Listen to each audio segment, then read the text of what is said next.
those three visits as a kind of benchmark, I can tell you for sure this visit was a completely different level. This was the only time where a Prime Minister of India has addressed a joint session of the Congress twice. No other Prime Minister of India has ever done this. Business has always held back in America where India was concerned. This time, you had from, Tim Cook to Elon Musk to Satya Nadella to Sundar Pichai, an agreement on jet engine. 8,000 people on their own for the White House opening ceremony. The first visit I was associated with, I didn't go there for that visit, was Mrs. Gandhi's visit to USA in 1982. The first visit where I was physically present in Washington was Rajiv Gandhi's visit in 1985. If you look at all the visits that have happened thereafter, generally speaking, if people said, okay, what were the three big visits in our history? People would have said Narendra Modi's visit in 2014, the Madison Square Garden visit. They would have said the Dr. Manmohan Singh visit, where the nuclear deal would have been done. And probably they would have said Rajiv Gandhi's visit, because he tried really to smoothen out ties with the United States, which had been difficult in the period before. Now, I actually was there in Washington for each of these three visits. So with those three visits as a kind of benchmark, I can tell you for sure this visit was a completely different level. And there are many ways by which I can sort of demonstrate to you that, that it was a different level. Because, say, in diplomacy, one easy yardstick is protocol.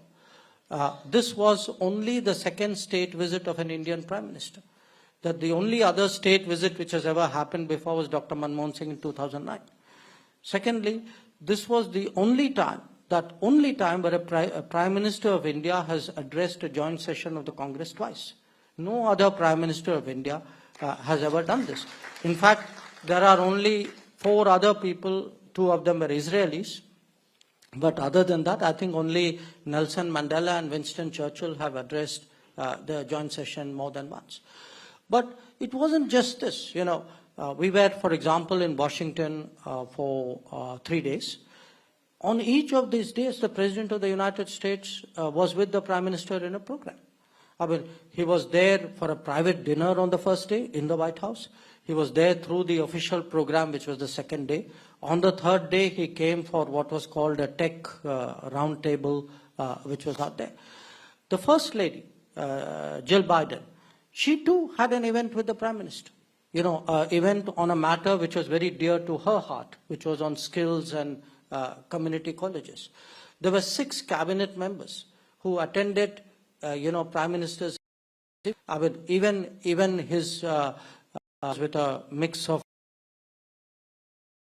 business leaders. You had the Secretary of State and the U.S. Trade Representative out there. So one part of it was, the presence, the attention, the kind of not just the administration. If you look today in a very polarized capital, we were made as welcome by the Republicans as by the Democrats. It was the Republican Speaker of the House who extended the invitation for the joint session of Congress. I mean, obviously with the Democrats also agreeing to it. And one constituency, which has historically been very skeptical about India was business. Because in all these visits I talked to you about, the 2005 visit, the 1980, business has always held back in America where India was concerned. This time, you had from, Tim Cook to Elon Musk to Satya Nadella to Sundar Pichai. I mean, to the Boeing guy, to the GE guy. I mean, you look actually at the levels and seriousness of the business interaction. Not just at the interaction. Look at the outcomes which have come out of it.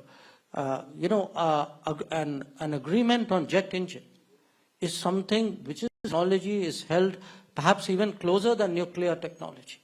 It's very, very rare for a country to actually have an understanding to share jet engine technology.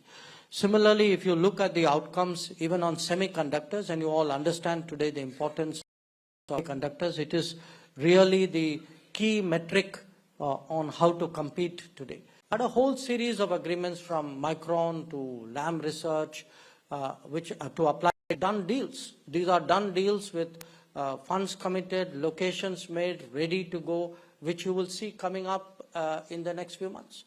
If Google can actually say that, okay, we are moving our global fintech center to give. So, if you look at the administration, the Congress, the business, and the diaspora, of course, I don't even have to say, this time, remember, we've had rallies in the past where we invited people to come. This time, 8,000 people on their own for the White House opening ceremony.